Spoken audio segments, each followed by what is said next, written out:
Today, we're going to talk about the best foods to clean out your liver. Your liver is not necessarily dirty, okay? It doesn't accumulate toxins. In fact, its main function is to detoxify toxins and poisons and chemicals, but it's not a storage facility for poisons and chemicals unless you have a fatty liver, because these toxins are stored in your fat cells. Now, when your liver gets inflamed, it heals with scar tissue, and you can develop cirrhosis, and you can lose function and create all sorts of issues. But the liver itself is not a reservoir for toxins. So I want to shift my talk into the best foods to reestablish the full function of your liver, to get your liver able to detoxify at the highest level. And you can totally do this with foods. So we're going to cover all those, but I want to first talk about the different functions of the liver, okay? It has the ability to detoxify. It makes bile. Bile is a detergent to help you break down fats and extract certain nutrients from fat. Your liver is a main producer of hormones. That's right. One being IGF-1, insulin-like growth factor number 1. Now, what is that? That is a very similar hormone to growth hormone. Growth hormone is made by your pituitary gland. It's sent to the liver. It works through the liver. And you can kind of consider IGF number 1 as an extension of growth hormone. It performs very similar functions.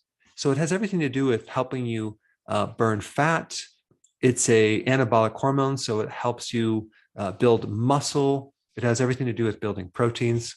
And it also can help tap into your fat reserves and your stored sugar reserves for fuel. Now, your liver also makes steroid hormones, okay, like estrogen, progesterone, testosterone, vitamin D3, which, by the way, acts like a hormone in the body. In fact, it probably is a hormone, but we classified it as a vitamin. And the other sex hormone is cortisol, the main anti-inflammatory hormone in the body, the main hormone that helps you adapt to stress. So without cortisol, your body can't adapt to stress, and you're going to get really stressed out. In fact, 80% of the cortisol floating through your bloodstream originates from your liver. So all these steroid hormones come from this one thing, cholesterol. And so the liver is part of the building block of not just cholesterol, but a real key part in the creation of those hormones. And what's interesting is that people take certain drugs to block cholesterol, like statins.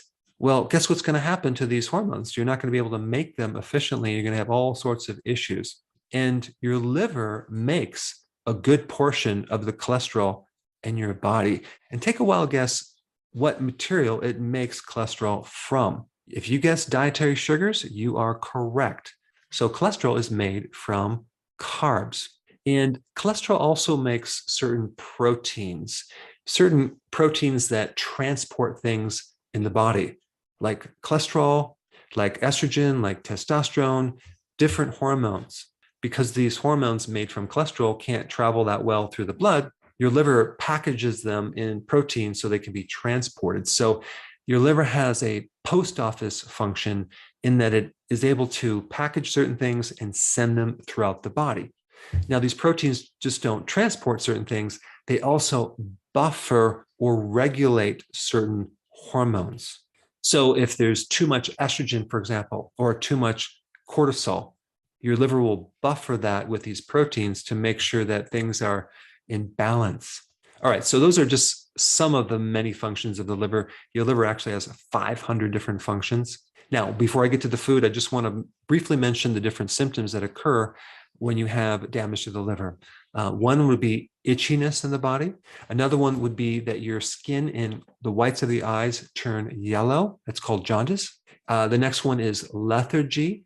And then you have achy joints. So many people who are stiff and have inflammation in the joints really have a liver problem. Feeling nauseous is a big symptom of the liver. Having a lowered cognitive function could be liver related. And if you have gallstones, there's definitely a problem with the liver, simply because the liver makes bile, and it's a deficiency of bile and a high level of cholesterol that makes you end up with gallstones.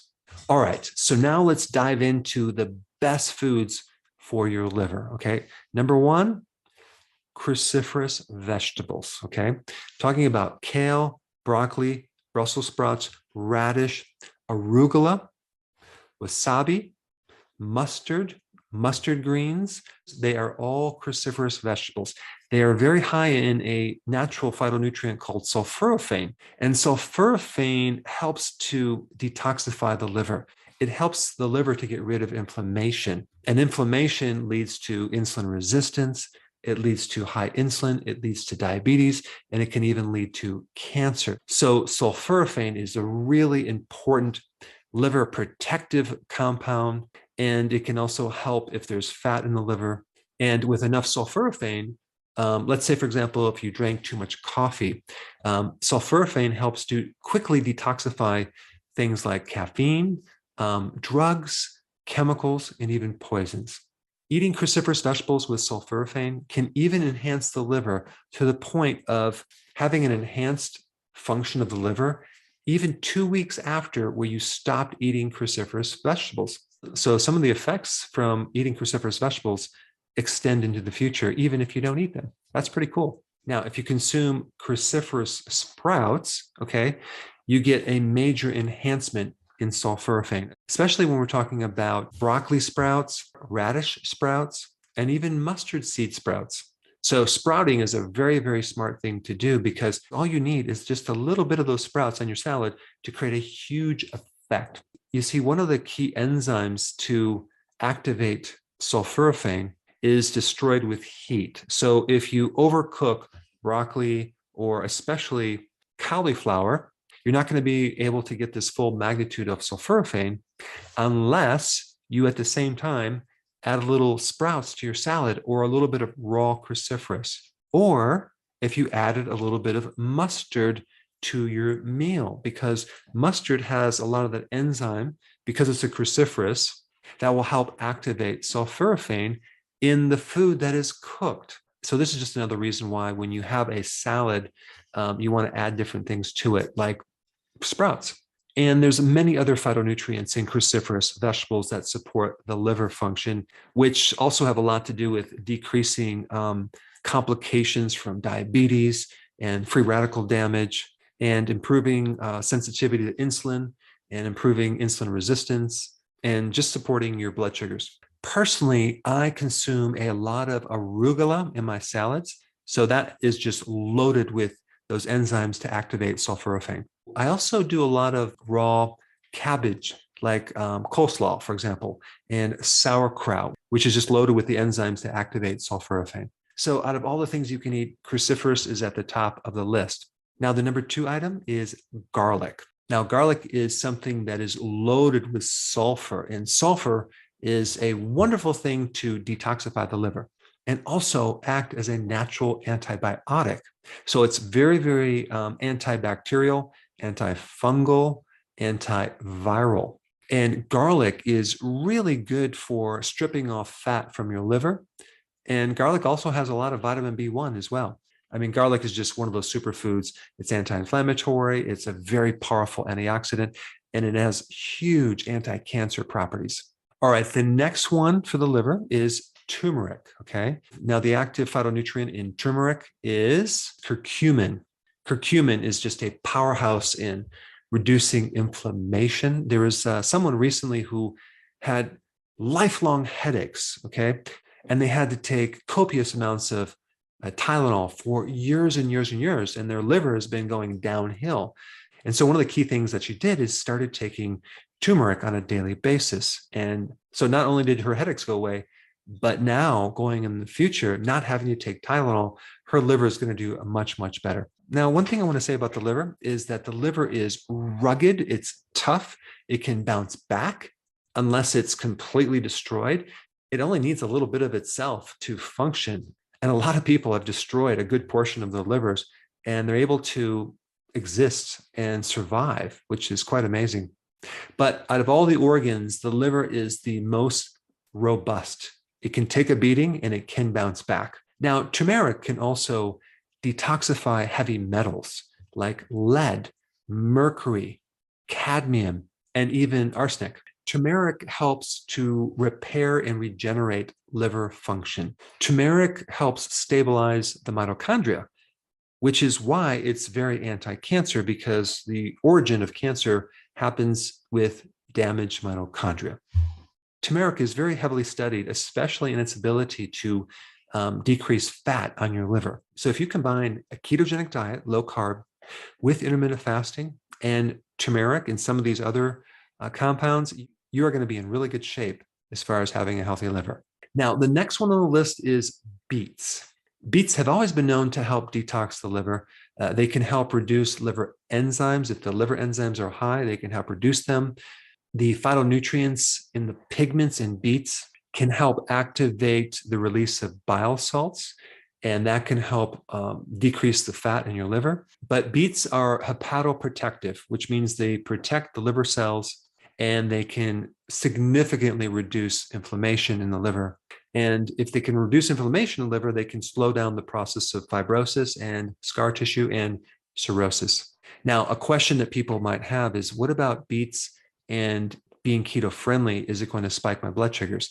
Well, if you don't juice beets and you have them steamed, there is some carbohydrates in there, but if you add the fiber in there, that will buffer the insulin response. And so in a half a cup of beets, you're looking at about only 6.7 grams of carbs, not terribly high. Now, the next food I want to talk about is mushrooms. Now, what's so important about mushrooms with the liver? Well, mushrooms are the food that has some of the highest amount of glutathione, and glutathione is the main antioxidant for the liver, especially if you do turkey tail mushroom and oyster mushrooms and other mushrooms as well. Mushrooms are hepatoprotective. It means they protect the cells of the liver. All right, now we get to avocados. Avocados are a great thing to consume to help repair and stabilize the liver. Avocados, too, are high in glutathione that support the liver. But the main thing about avocados is all you have to do is consume one avocado a week to see significant improvements in your liver function. Avocados are very, very anti-inflammatory, and inflammation in the liver leads to so many issues, including hepatitis, including fatty liver, as well as cirrhosis. So anything that can lower inflammation would be very good for the liver. And the last thing I'm going to recommend for the liver is extra virgin olive oil. Just a very small amount. In fact, just one little teaspoon in your salad dressing can create significant improvements in liver enzymes. Extra virgin olive oil decreases fat on your liver. It improves insulin sensitivity. It reduces insulin resistance. And it's a very powerful anti-inflammatory. So there you have it, the best foods to help support a healthy liver. And if you haven't seen some of my other videos on the liver, I created a playlist for you right here. Check it out.